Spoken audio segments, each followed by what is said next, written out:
Uno de los pasajes que más ha movido a los misioneros y predicadores a lo largo de la historia cristiana es el que se conoce como llamado macedónico. Mientras realizaban un viaje misionero, Pablo, Silas, Timoteo, Lucas, entre otros, ellos sintieron que no tenían libertad para proclamar el evangelio, hasta que llegaron a Troas y allí durante una noche Pablo tuvo una visión. Se le presentó un hombre macedonio que le dijo: pasa por Macedonia y ayúdanos. El apóstol y sus hermanos entendieron que el Espíritu los estaba moviendo hacia la cuna, hacia la ciudad del otrora célebre Alejandro Magno. Y por amor a los macedonios, Pablo con su equipo, ellos partieron inmediatamente hacia ese lugar. De la misma manera, millones de cristianos han partido hacia otras tierras al sentir la necesidad de que otros reciban el mensaje liberador del evangelio, que solo es uno, y es el de Jesucristo. Muchos misioneros también llegaron a nuestra nación en los siglos XIX y XX por amor a los cubanos. Porque al leer este pasaje también vieron en visiones a ese cubano que les decía, que les rogaba, que clamaba: por favor, pasa por Cuba y ayúdanos. Ahora yo te digo, iglesia, quizás no lo has visto con tus propios ojos, pero tu corazón lo ha comenzado a sentir. Así como el Espíritu Santo guió a Pablo por amor a Macedonia, nos está guiando a nosotros por amor a Cuba. Por amor a las almas cubanas desfallecidas que hoy están clamando diciendo: pasa por mi casa y ayúdame. Ayer tuve un sueño con los jóvenes de Oasis Ministry que estuvieron el viernes acá en el concierto. Maravillosa experiencia que tuvimos este viernes. Y hubo un momento que estos jóvenes llamaron a los pastores al altar para orar por ellos. Pero yo me rehusé a subir y me quedé allí, me arrodillé y empecé a orar al Señor: dame lo que tengas para mí. En ese momento. Pero parece que el Señor me quería hablar a través de ellos. ¿Y saben quién me lo confirmó? Ayer mientras dormía tuve un sueño donde todos estos jóvenes estaban parados frente a mí y me decían así: escuchen, pastor, cultive en su iglesia el amor hacia aquellos que aún no conocen a Jesús y algo sucederá.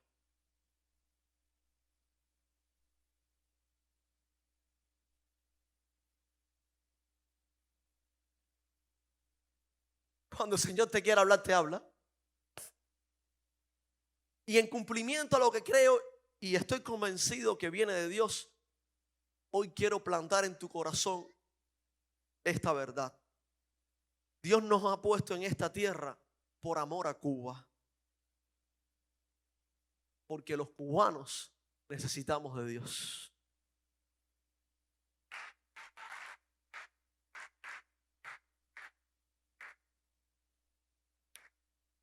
Reflexionaremos en esta verdad mientras nos acercamos a las Escrituras y aprendemos 3 lecciones de la experiencia que Pablo y Silas tuvieron en su paso por Macedonia, específicamente en la capital. La historia que vamos a estar narrando, reflexionando en ella, tuvo lugar, ocurrió en la capital de Macedonia, en la ciudad de Filipos. Así que les voy a pedir que vayamos a Hechos capítulo 16, versículos del 16 al 18. Voy a leer la Nueva Versión Internacional. Así dice: una vez cuando íbamos al lugar de oración, nos salió al encuentro una joven esclava que tenía espíritu de adivinación. Con sus poderes ganaba mucho dinero para sus amos. Nos seguía a Pablo y a nosotros gritando: estos hombres son siervos del Dios Altísimo y les anuncian a ustedes el camino de salvación. Así continuó durante muchos días. Por fin Pablo se molestó tanto que se volvió hacia ella y reprendió el espíritu. En el nombre de Jesucristo te ordeno que salgas de ella. Y en aquel mismo momento el espíritu la dejó. Pablo había llegado a Filipos y había predicado la palabra. Una mujer ya había entregado su corazón al Señor y con ella su familia. Pero ellos tenían que continuar la labor a la cual el Señor los había mandado. Y parece que no muchos le prestaban atención. Pero esta muchacha no se despegaba de ellos. Ese espíritu del mal ahí atrás de ellos anunciando este mensaje. Y la primera lección que te quiero compartir es esta. Por amor a Cuba debemos desenmascarar a los representantes de las tinieblas que muchas veces se enmascaran como enviados de Dios. Por muchos años me estuve preguntando por qué Pablo se molesta tanto con una muchacha que en un final los estaba anunciando a él y a Silas como siervos del Dios Altísimo, como aquellos que a su vez estaban presentando el camino de la salvación. ¿Por qué se molestó tanto? Y lo cierto es que Pablo tenía razones específicas. En primer lugar, esta joven estaba poseída por un espíritu del mal. Y si el apóstol no la confrontaba, cada obra de amor y cada mensaje, predicación del evangelio en Filipos, iba a acreditar a esta muchacha. En segundo lugar, esta joven era esclava.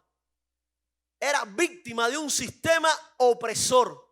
Sus amos se enriquecían por medio de un sistema engañador y esclavizador. Tomaban para ellos toda la gloria que este sistema del mal les generaba a los ojos de los filipenses. Pero ellos no sabían, ellos no entendían, ellos no comprendieron que Jesús, el Dios verdadero, no comparte su gloria con nadie. Ellos no sabían que en Pablo había uno mayor que todos ellos y que en el nombre de Jesús, el Cristo, el Rey, ese demonio tenía que huir y todo ese sistema tenía que caer.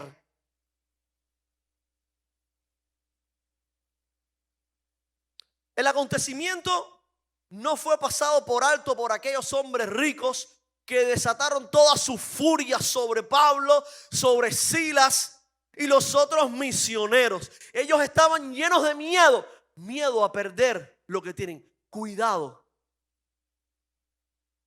Cuando alguien tiene temor a perder lo que tiene, es muy peligroso. Y esta gente estaban rabiosos. Alborotaron al pueblo, arrastraron a Pablo y a Silas hasta la plaza, hasta el foro romano, y los presentaron ante los magistrados, ante las autoridades de la ciudad, acusándolos de ir en contra de las costumbres de los romanos. Y yo me pregunto, ¿cuáles costumbres? Las costumbres que esclavizan a los hombres. Contra esas está Dios. ¿Cuáles costumbres? Las que ponen a los hombres de rodillas ante los ídolos de este mundo. Contra esas está Dios. ¿Cuáles costumbres? Las costumbres del mal. Contra esas está Dios. Las costumbres de la injusticia. Contra esas está Dios. Cuando Jesús llega a un lugar, iglesia, cuando Él llega el evangelio, Jesús rompe con toda injusticia y quebranta el yugo de los poderosos. Yo no sé si lo has entendido. Pero el evangelio, si no trae liberación, no es evangelio. Porque Jesús fue ungido para traer libertad al oprimido, al que sufre. Y dijo él, si el Hijo de Dios no les liberta, no serán verdaderamente libres. Y dijo Pablo, donde está el Espíritu de Dios, allí hay libertad. Allí.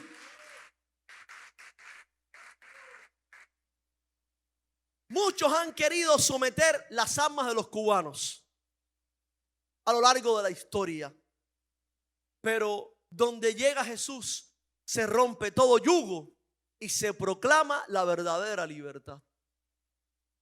Obviamente, estos gobernantes iracundos mandaron a azotar a Pablo y a Silas con varas. Duro, hermanos, bien duro. Y les rajaron las ropas para que fueran sujetos de escarnio social, para avergonzarlos, para que todos pudieran ver el castigo que ellos habían recibido merecidamente. Y es la manera de calumniar a estos siervos de Dios delante de toda la ciudad. Encima, no se detuvieron ahí. Encima, los encarcelaron en el calabozo de mayor régimen de la prisión y les sujetaron los pies en el cepo. Sin embargo, aún presos, y quiero dejar esta lección en tu vida, aún presos, nadie puede limitar la libertad que Dios da a sus hijos. No hay nada en este mundo que pueda limitar la libertad que Dios le da a los hijos de Dios. Lo que pasa es que tenemos que preguntarnos si estamos dispuestos a pagar el precio que significa vivir con esa libertad.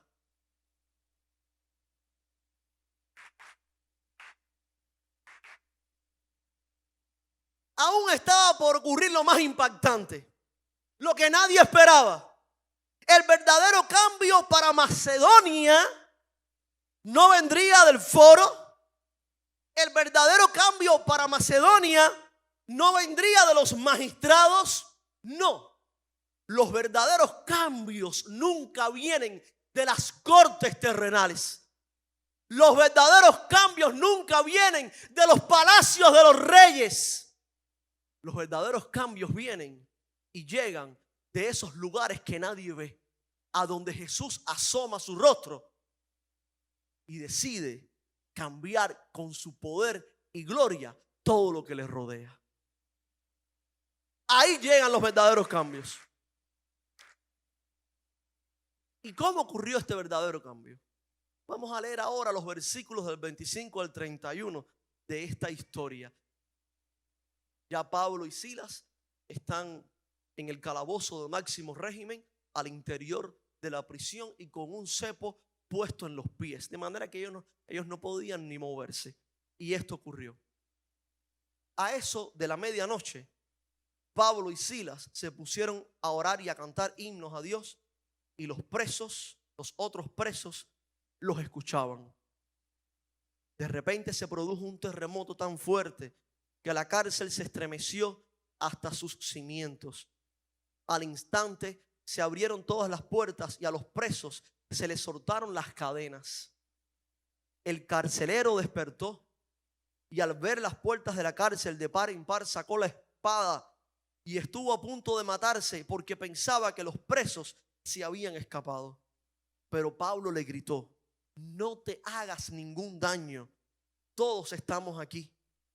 El carcelero pidió luz, entró precipitadamente y se echó temblando a los pies de Pablo y Silas. Luego los sacó y les preguntó: señores, ¿qué tengo que hacer para ser salvo? Y la respuesta fue esta: cree en el Señor Jesús, así tú y tu familia serán salvos. Qué impactante historia. Qué historia impactante. Miren, ustedes conocen mucho de la historia bíblica y saben que Pablo estuvo preso muchas ocasiones y generalmente solo. Pero esta vez Pablo no estaba solo. Esta vez a Pablo lo acompañaba un adorador. Así que me lo imagino. Pablo, que era un tipo súper atrevido, apasionado, que no se dejaba doblegar, diciéndole a Silas: Silas, nadie nos va a doblegar. Aunque estemos presos, nuestros pies sujetos, nadie nos va a callar. Si Dios nos trajo a este lugar, aquí debemos hablar, aquí debemos orar, aquí debemos clamar. ¿Qué te parece, Silas, si adoramos un poco ahora, cuando todo el mundo está durmiendo?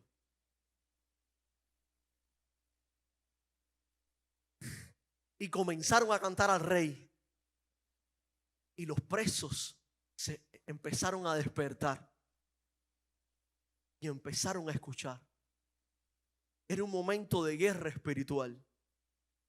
Todas las tinieblas se habían anegado sobre Filipos, pero en la cárcel de Filipos había 2 adoradores. Y con ellos Jesucristo. Mientras probablemente Timoteo, Lucas y los otros acompañaban a Pablo, probablemente estarán en casa de Lidia, que había aceptado al Señor, y quizás ellos preocupados, orando por Pablo y Silas. En la cárcel de Filipos se estaba produciendo el verdadero cambio, la verdadera revolución que pondría patas arriba a esa ciudad. Todos los presos, todos estaban atentos al mensaje. Jesús es el Cristo. Jesús es el Rey.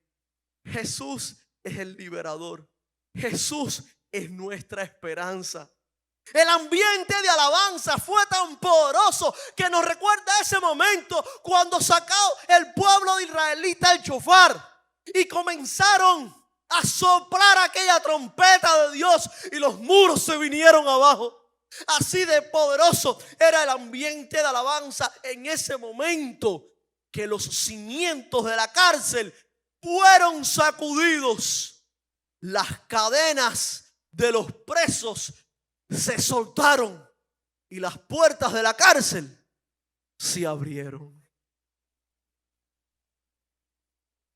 ¿Quién ha roto estas cadenas? Se pudieron preguntar los presos en un momento de tanta emoción. Las cadenas fueron rotas por el Dios de Pablo y Silas.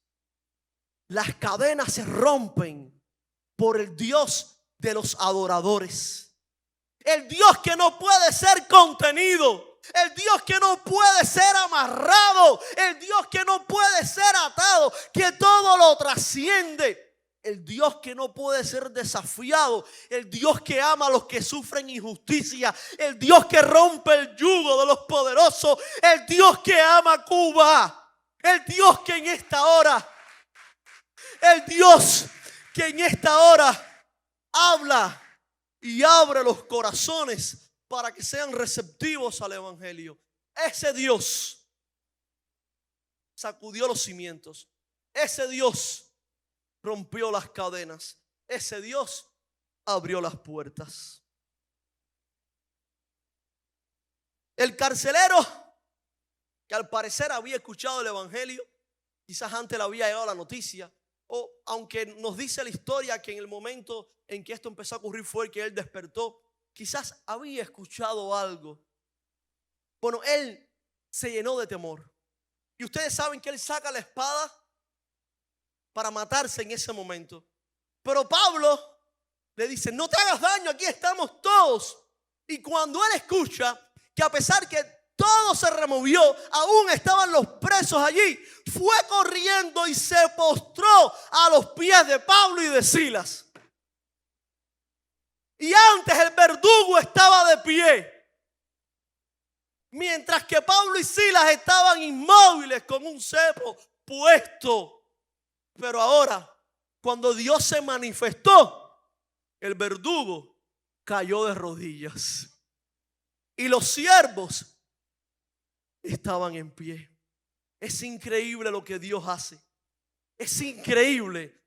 Dios convirtió la cárcel de Filipo en un centro de avivamiento y adoración para su gloria. Hay que tener cuidado con los cristianos. Si tú pones a un cristiano en una cárcel, te la vira al revés. Te la convierte en un centro de avivamiento. Mira a ver dónde tú lo pones. Escoge bien. Mira que si tú pones jóvenes universitarios cristianos, ahí en las universidades, esas universidades van a cambiar. No, las universidades no pueden cambiar nuestros jóvenes. Nuestros jóvenes tienen que cambiar a las universidades.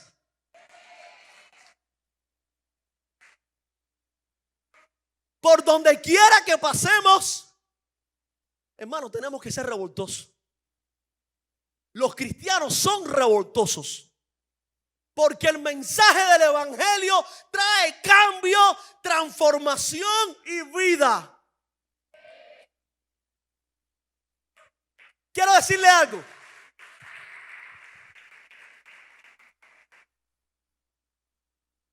Hace como 2 meses tuve que ir a la sede del partido municipal. Ustedes saben que frecuentemente nos citan para conversar. Y cuando entro, veo una señora que está puesta en su buró y me dice: pastor, Dios te bendiga. Y cuando miré, era la mamá de Osiris, que es de la iglesia de Andarajo. Y yo le dije: Cari, ¿pero qué tú haces aquí? Dice: pastor, aquí estoy trabajando, predicando el evangelio.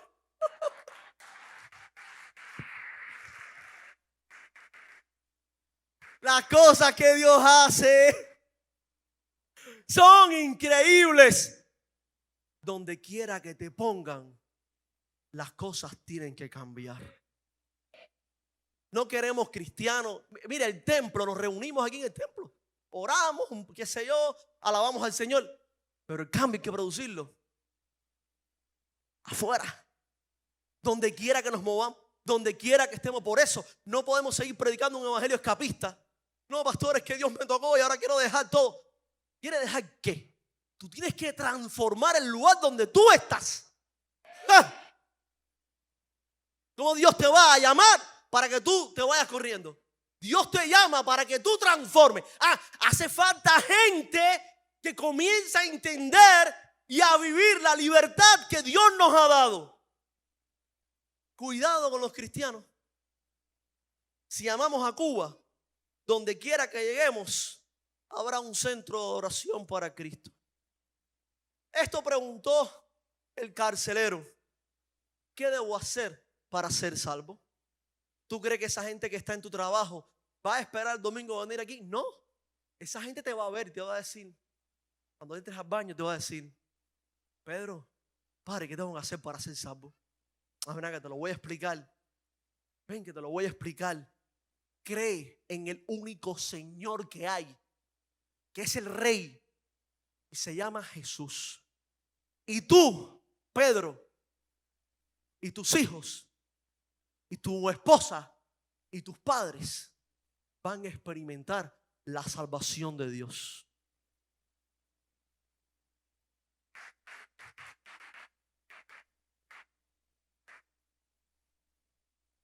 Muchos tienen dudas con este texto. Pastor, pero aún veo que mis hijos no han llegado a la fe. Pastor, mi esposo, pastor, mi esposa, ¿qué pasa que no llega a la fe? Esto es una promesa. Es una promesa dada a Abraham. Dios le dijo, el Altísimo le dijo: Abraham, en tu simiente serán benditas todas las familias de la tierra. Y después Pablo nos recuerda en Gálatas, ¿habló de simientes en plural? No, de simiente en singular, para recordarnos que es uno en el cual seremos bendecidos, y ese es Jesucristo. Cuando Cristo llega a tu vida la salvación, y tú te conviertes en un canal de bendición para toda tu casa para toda tu familia. Entonces llega el evangelio, llega la luz a tu hogar.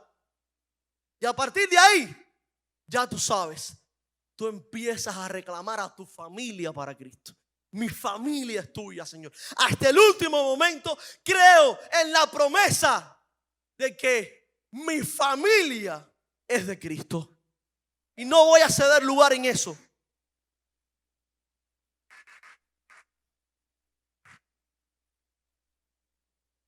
Ahora ocurrió algo que tenemos que ser muy cuidadosos a la hora de decirlo, porque esto es muy peligroso. Lo que voy a decir es dinamita. ¿Recuerdan ustedes que el carcelero era del sistema? Lo servía a ellos. Ahora decidió rebelarse contra el sistema. Lo primero que hizo fue tomar a Pablo y a Silas y lavarle las heridas. Se las curó porque los habían dañado. Se las curó. Después los sacó y se los llevó para la casa. Le prepararon una mesita, les dio comida. Entonces una noche llamó a la familia. Pablo y Silas le predicaron el evangelio a la familia. Los bautizaron. Y entonces Pablo y Silas, ok, vamos a regresar para la cárcel. Fueron para el calabozo y todo bien. ¿En qué clase de problema se estaba metiendo este hombre? ¿Saben por qué? Es sencillo. Porque mientras usted sirva a los sistemas de este mundo, todo está bien. Pero cuando usted hace alianza con Cristo y usted empiece a decir que solamente hay un rey y un señor, ahí viene el problema. La pregunta es, ¿qué vas a hacer?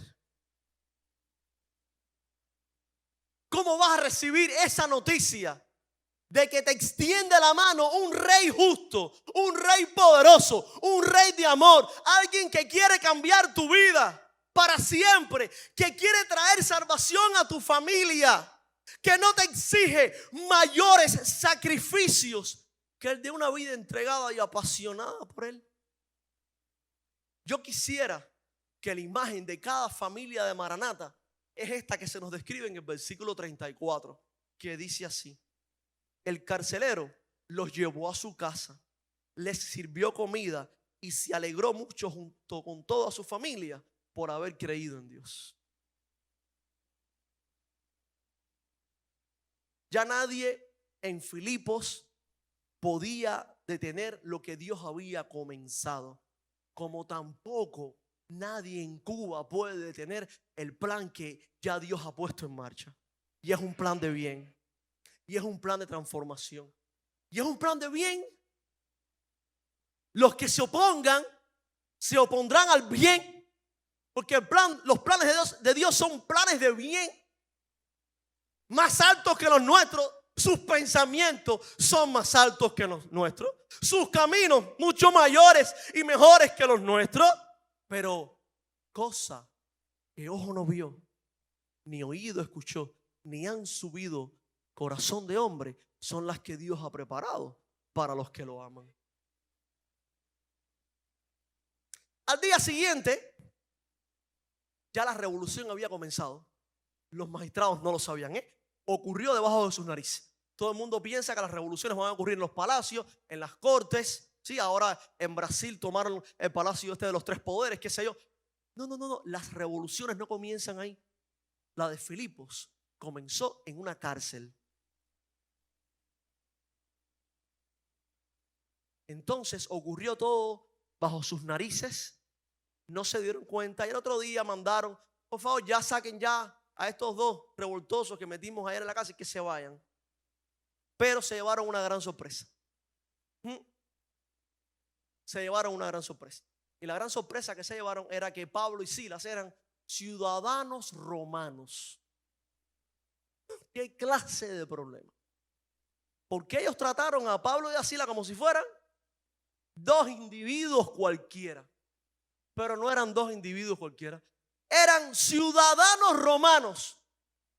Y no los habían procesado como estipulaba la ley. Los propios magistrados, los representantes de la ley, habían violado la ley. Miren ustedes. Así que Pablo les dijo, me imagino a Pablo, mira, carcelero, dile a los magistrados que vengan a darnos una explicación personalmente. Esto no me lo imagino, esto lo dice la palabra de Dios. Porque nosotros somos ciudadanos romanos. Ellos no iban a salir de Filipos como unos criminales. ¿Qué habían hecho ellos? ¿Les pudieron demostrar alguna causa en su contra? No pudieron, pero los maltrataron. Fueron injustos con ellos. Y Pablo y Silas traían un mensaje de salvación y de transformación. ¿Cómo iban a salir ahora con toda la ropa desbaratada, rasgada y con las espaldas llenas de herida y los pies llenos de herida como si fueran unos criminales? No, que ahora vengan y nos den una explicación. Y esta es una lección. Aquí hay una lección doble que quiero dejar para ti, iglesia. En primer lugar, nunca des por justo al malhechor. Escucha, iglesia, nunca des por justo al malhechor.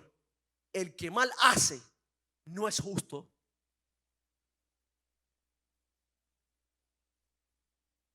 En segundo lugar, Pablo y Silas pudieron haber reclamado su derecho de ciudadanía en momentos antes de ser azotados y se hubiera acabado todo.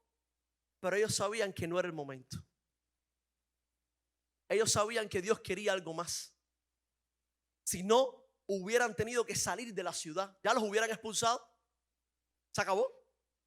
No, ¿qué más iban a hacer? Pero esperaron. Sufrieron el azote en ese momento. Y después de predicar el evangelio y de traer un mensaje de transformación a toda la cárcel, es que ellos deciden reclamar sus derechos. Lo cual quiero decir, tú como creyente, como ciudadano cubano, como cristiano y ciudadano cubano, no tengas temor a exigir tus derechos. Existe una mentalidad de que el cubano que exige sus derechos se mete en problemas. Si tú quieres comenzar a cambiar cosas en este país, empieza por ahí. No existe un cubano mejor que otro. Lo siento. Estén donde estén, todos los cubanos deberían, así lo proclama la ley, ser iguales ante la ley. Por lo tanto, no tengas temor a exigir tus derechos. Eso te hace cristiano. No los exijas con violencia. Nunca. No pierdas tu testimonio. Nunca. Pero si Dios te ha plantado en esta tierra y en esta tierra tienes una ciudadanía, exige tus derechos. Tan sencillo como eso. Y no tengas temor por ello. Somos ciudadanos del reino, pero también somos ciudadanos cubanos. Y tenemos derecho a compartir el evangelio donde quiera que vayamos. Y al que no le guste, vamos a seguir predicando el evangelio. Lo siento.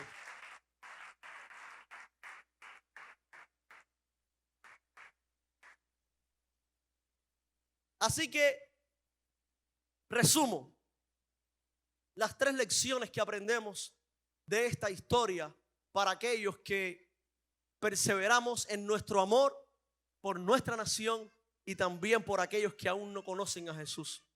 En primer lugar, debemos desenmascarar a los representantes de las tinieblas. No coquetees con ellos. No lo hagas. Nunca puedes negociar con los representantes de las tinieblas. ¿Está bien? Número 2. Nadie puede limitar la libertad de los hijos de Dios. Nos corresponde a nosotros saber cómo usar esa libertad que Dios nos ha dado. Y en tercer lugar, nunca des por justo al malhechor, ni sientas temor de reclamar tus derechos ciudadanos. ¿Se pueden poner en pie?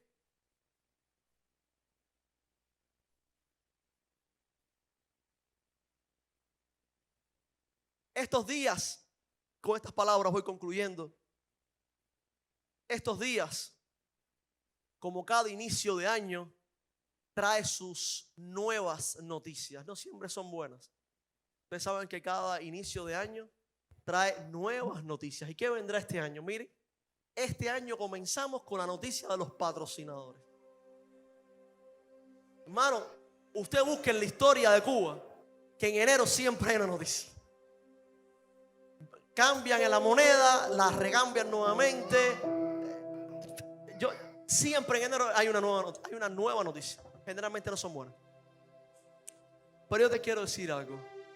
Si esto trae a tu vida congoja, si esto trae a tu vida tristeza, porque quizás no tienes un patrocinador en Estados Unidos, lo siento, pero quiero decirte algo. Jesús es tu patrocinador.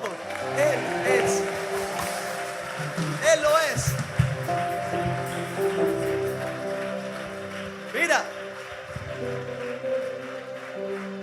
y si te patrocina alguien en los Estados Unidos, ve con tu familia, pero no te olvides de tu iglesia en Cuba. Somos una iglesia, somos una familia. Gloria a Dios. Pero lo que sí no podemos olvidar ninguno de nosotros es que nuestro pan, nuestra alimentación, nuestro vestir, nuestro comer, nuestro respirar, no depende de geografía, depende de alguien que nos ha dado todo esto de manera abundante y su nombre es Jesús. Así que aferrémonos a Él. Aferrémonos a Él. A Él la gloria.